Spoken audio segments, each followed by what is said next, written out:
নমস্কাৰ তোমালোক সকলোকে স্বাগতম জনাইছো আসাম কেৰিয়াৰ পইণ্ট ইউটিউব চেনেলটোলৈ তো আজিৰ ভিডিঅ'টোত আমি তোমালোকৰ আগন্তুক অনুষ্ঠিত হ'ব লগা জিএনএম নাৰ্ছিঙৰ এন্ট্ৰেন্স পৰীক্ষাৰ বাবে সহায়ক হোৱাকৈ ইংলিছ গ্ৰামাৰৰ ভয়েস চেঞ্জৰ দ্বিতীয়টো ভিডিঅ' লৈছো তো ইয়াৰ আগতে আমি যোৱাকালি ভয়েস চেঞ্জৰ এটা ভিডিঅ' আপলোড কৰিছিলো তো হেতু চাগে সকলোৱে চাইছা তো ইয়াৰ আজি নেক্সট পাৰ্টটো হয় যদি হেতু চোৱা নাই তেনেহলে আগৰ পাৰ্টটো চাই লবা তেতিয়া হেতু পাৰিবা তো আগৰ পাৰ্টটো মই ডেসক্ৰিপচনত দি দিম বাৰু ঠিক আছে এই ভিডিঅ'টোত যদি তোমালোকে ভয়েস চেঞ্জৰ তিনটা ভিডিঅ' দিম আমি ঠিক আছে কালি এটা দিছো আজি এটা দিছো আৰু অহা কালি এটা দিম তিনটা ভিডিঅ' তোমালোকৰ গুটে ভয়েস চেঞ্জৰ যিমান ব্লক কোৱেশ্চন আহে ইম্পৰ্টেন্ট গুটেখিনি ভালকে বুজি পাই যাবা ঠিক আছে তিনটা ভিডিঅ' চালে তোমালোকৰ হৈ যাবগে আৰু যদিহে তোমালোকৰ এন্ট্ৰেন্স পৰীক্ষাৰ বাবে কিছুমান ইম্পৰ্টেন্ট পিডিএফ লাগে তো কেৱল 49 নত তেতিয়া আমি গুটে পিডিএফ কিনি তোমালোকক দি দিছো তো যদি লাগে স্ক্ৰিনত থকা নাম্বাৰটোত আমাক WhatsAppত মেছেজ কৰিবা আৰু জনাই দিবা যে জিএনএম এন্ট্ৰেন্সৰ নোটছ কিনি লাগে পিডিএফ কিনি লাগে সো কেৱল 49 নত সায়েন্স ম্যাথছ আৰু ইংলিছৰ ইম্পৰ্টেন্ট পিডিএফ বিলাক পাই যাবাগে তো যদি লাগে এতিয়া আমাক WhatsAppত মেছেজ কৰিবা সো এতিয়া দেৰি নকৰো কোৱেশ্চনখিনি চাও তো কোৱেশ্চনখিনিৰ পৰা আমি ভালদৰে বুজিবলৈ চেষ্টা কৰিম ঠিক আছে কোৱেশ্চনখিনিৰ লগত ৰিলেটেড প্ৰতিটো বস্তু তোমালোকক বুজাই দিবলৈ চেষ্টা কৰিম তো সব ফাৰ্স্ট কোৱেশ্চনটো কি দিছে তো ইয়াৰ আগতে আমি টেন্স ওয়াইজত শিকিছিলো যে কেনেকৈ আমি ভয়েস চেঞ্জটো কৰিব লাগে হল কিছুমান বেসিক নিয়ম আছে হেবিলাকো আমি শিকিছিলো হল সো প্ৰথম কোৱেশ্চনটো চকি দিছে হি ষ্টল দ্যাট ওয়াচ এতিয়া প্ৰথম কথা হল এই সেন্টেন্সটো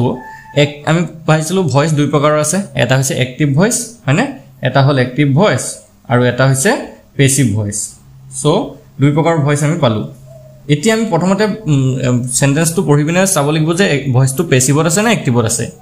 তো ঠিক আছে এতিয়া আমি যদি ভালদৰে চাও ইয়াতে বাই নাই পেসিভত থাকিবলৈ হলে বাই লাগিব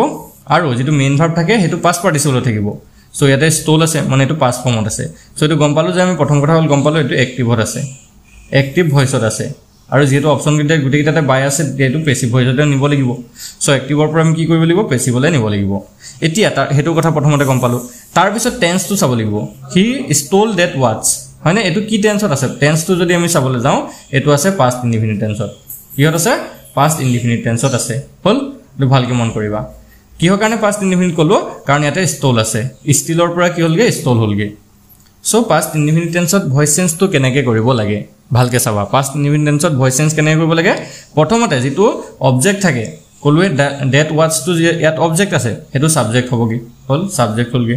তাৰ পিছতে অক্সিলাৰি ভাৰ্ব দুটা ইয়াতে থাকে পাস্ট ইনডিফিনিট টেন্সত এটা হৈছে ওয়াজ আৰু এটা হৈছে ওয়্যাৰ হল ভয়েস চেঞ্জতহে তোমালোকৰ অক্সিলাৰি ভাৰ্বটো থাকে টেন্সত কোনো আমি পাস্ট ইনডিফিনিট টেন্সত অক্সিলাৰি ভাৰ্ব পোৱা নাছিলো কিন্তু যেতিয়া ভয়েস চেঞ্জ কৰিবলৈ যাবা পেসিভ ভয়েসত অক্সিলাৰি ভাৰ্ব লাগিব ওয়াজ বা ওয়্যাৰ তাৰ পিছত যেটো মেইন ভাৰ্ব থাকে হেতু পাস্ট পাৰ্টিসিপল হয় ঠিক আছে মেইন ভাৰ্বটো পাস্ট পাৰ্টিসিপল হ'ব আৰু তাৰ পিছত বাই থাকিব তাৰ পিছত অবজেক্ট থাকিব হল বুজি পাইছা এটো ইম্পৰ্টেন্ট ফৰ্মুলাটো হয় মনত ৰাখিলবা এটো পেসিভ ভয়েসৰ ফৰ্মুলা হয় দেই এটো পেসিভ ভয়েসৰ ফৰ্মুলা হয় পাস্ট ইনডিফিনিট টেন্সৰ হল বুজি পাইছা এতিয়া এটো মতে আমি গুটে সেন্টেন্সটো চেঞ্জ কৰিলে হৈ গলগে সো প্ৰথমতে দ্যাট ওয়াচ আহিব that watch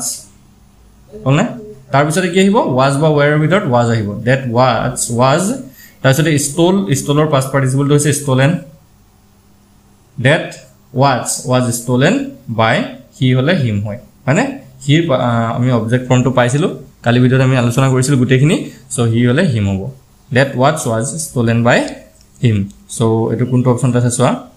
that was stolen by him option এতে আছে অপশন এটো হ'ব শুদ্ধ উত্তৰ হৈ গল বুজি পাইছা সকলে বুজি পাইছা সো বহু নেক্সট কোৱেশ্চন দিলে এটো সোয়া Sahil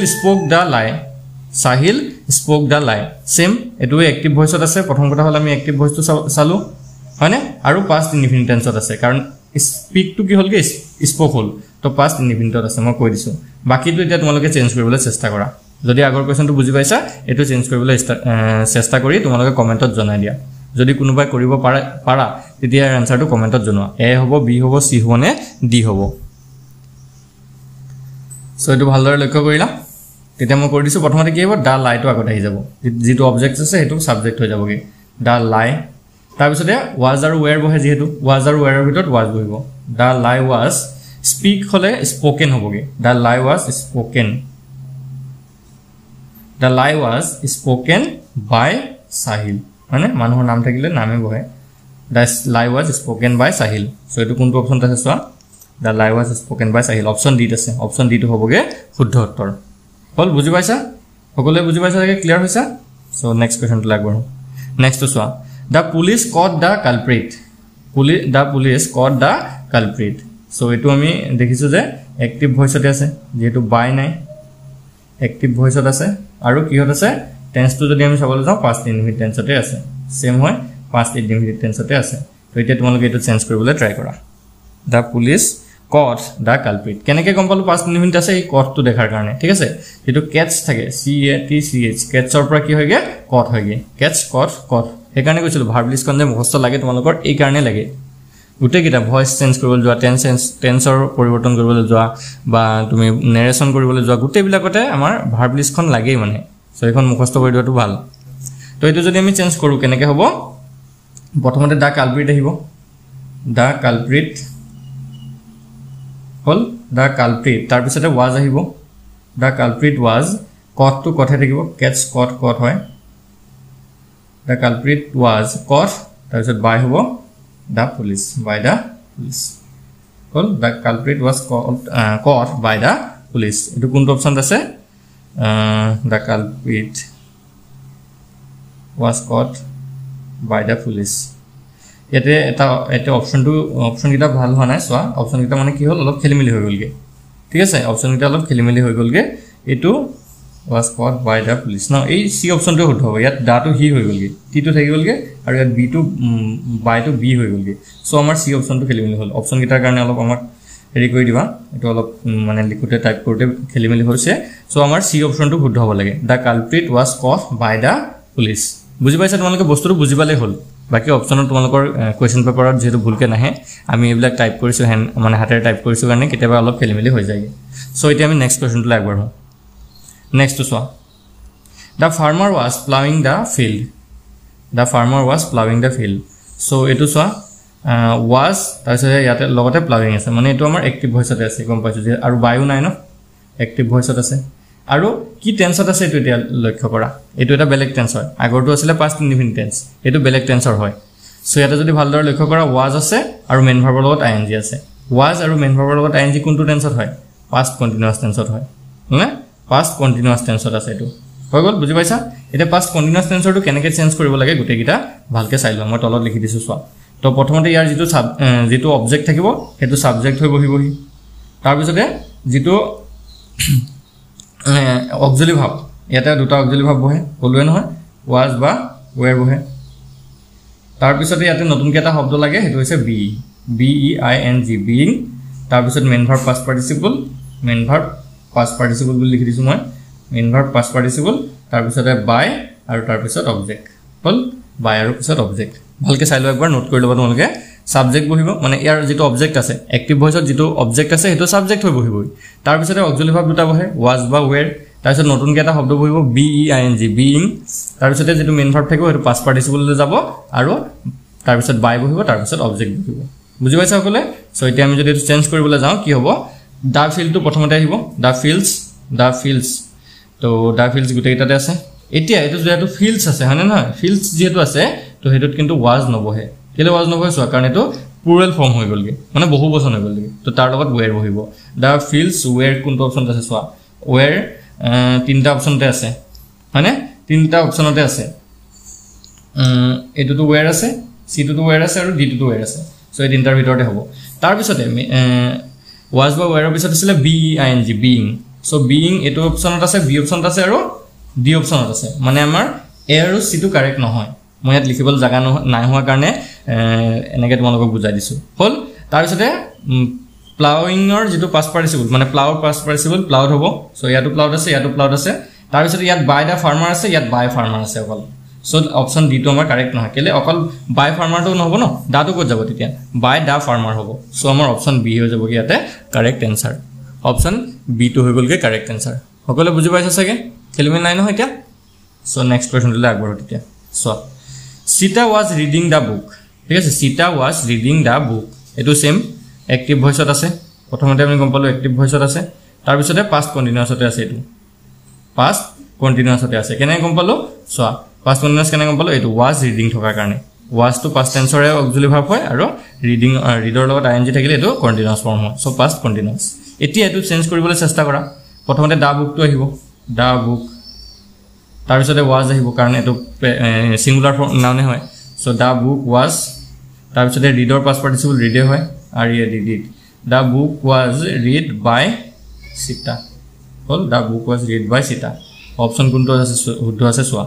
the book was read by Sita এক সেকেন্ড এটো অলপ খেলি মেলি হৈছে দেই এটা শব্দ থাকি গল নহয় the book was being হ'ব নহয় হয় না নহয় এই খেলি মেলি বিলা কেনেকা তোমালোকে নকৰিবা the book was being read by Sita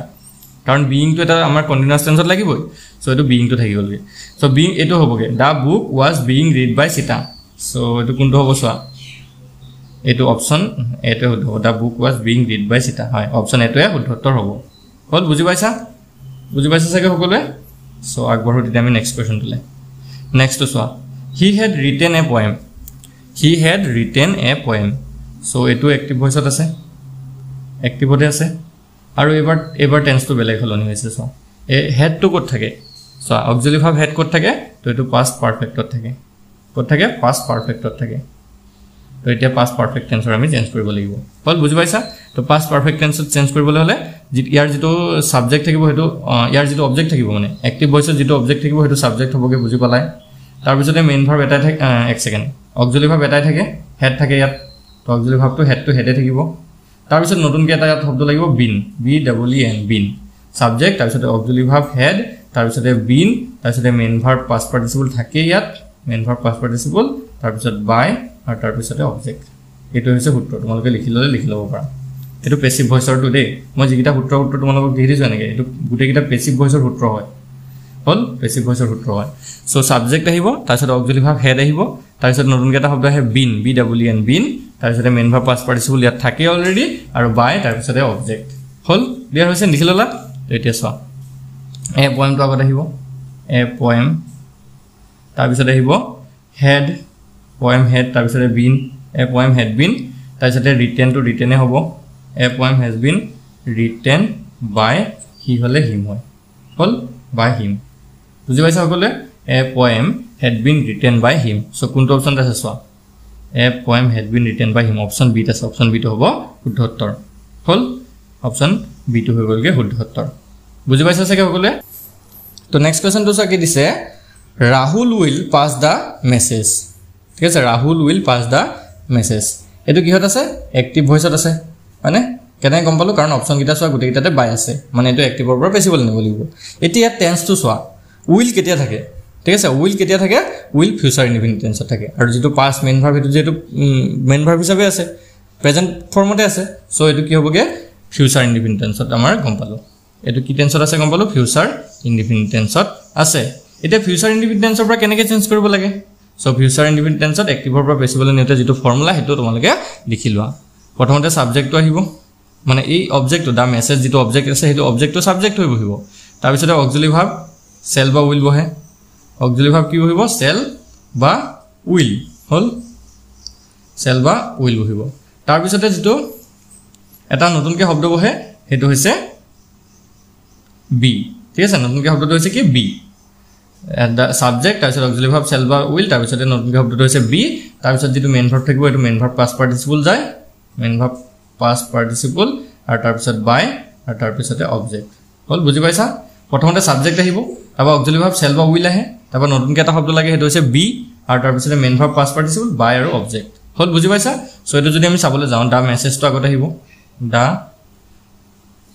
message তাৰ পিছতে will be ঠিক আছে উইলৰ লগত কি হ'ব B the message will be তাৰ পিছত কি হ'ব past past participle হ'ব past by Rahul the message will be passed by Rahul এটো আমাৰ কারেক্ট आंसर হ'ব তো এটো কোনটো অপশন আছে সোয়া the message will be passed by Rahul এটো অপশন ডি আছে অপশন ডি টো হৈ যাবগে কারেক্ট आंसर অপশন ডি টো হৈ যাবগে correct answer the message will be passed by Rahul বুজি পাইছা সাকে সকলে বুজি পাইছা নেক্সট কোৱেশ্চন তো সোয়া he will hate me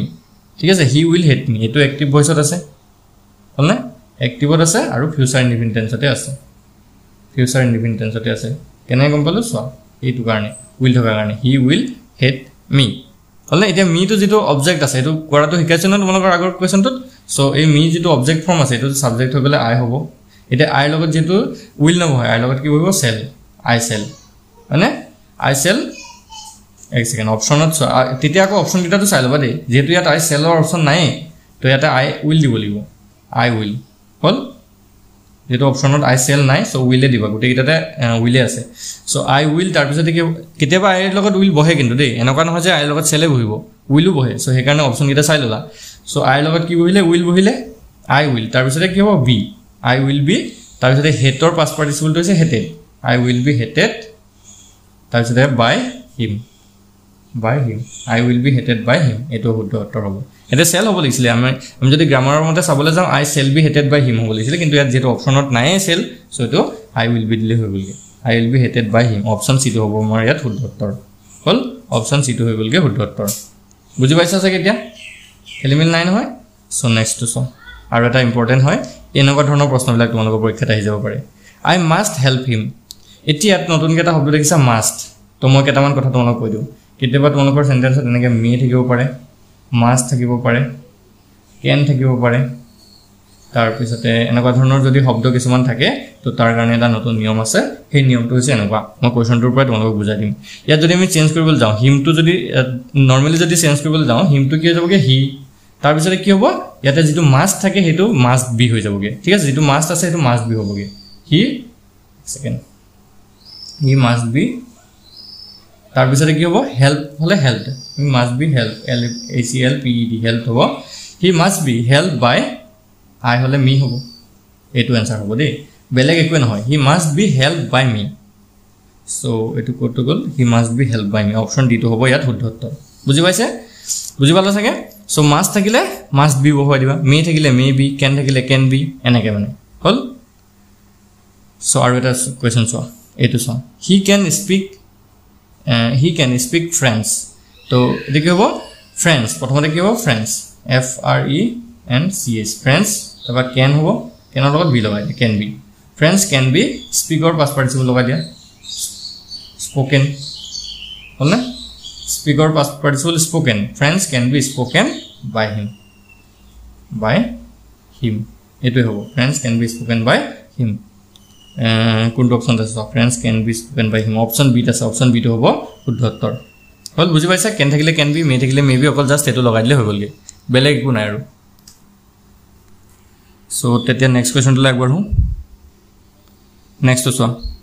they may win the battle same ধৰণৰ হয় মই কৈছিলো can may must এবিলাক যদি থাকে তো ইয়াতো may আছে তো may be লগাই দিয়া অকল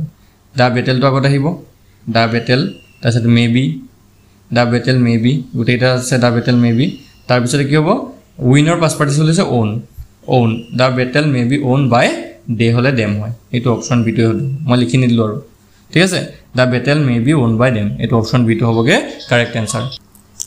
তো আজি ভিডিওটো যদি তোমালোকৰ বাবে ইনফৰমেটিভ হল তেতিয়া ভিডিওটো এটা লাইক কৰি দিবা আৰু আমাৰ চেনেলটো সাবস্ক্ৰাইব কৰি কাষতে থকা বেল আইকনটো দবাই দিবা আৰু যদিহে তোমালোকৰ জিএনএম এন্ট্ৰেন্সৰ কাৰণে ইম্পৰ্টেন্ট পিডিএফ খিনি লাগে তেতিয়া হলে আমাক এই নম্বৰটোত WhatsAppত মেছেজ কৰিবা 8133840965 এই নম্বৰটোত WhatsAppত মেছেজ কৰি জনাই দিবা যে জিএনএম নাৰ্সিংৰ সম্পূৰ্ণ নোটছখিনি লাগে তো কেৱল 49ত আমি তোমালোকক গোটেইখিনি নোটছ দি দিম আৰু আজি ভিডিওটো চোৱাৰ কাৰণে তোমালোক সকলোকে ধন্যবাদ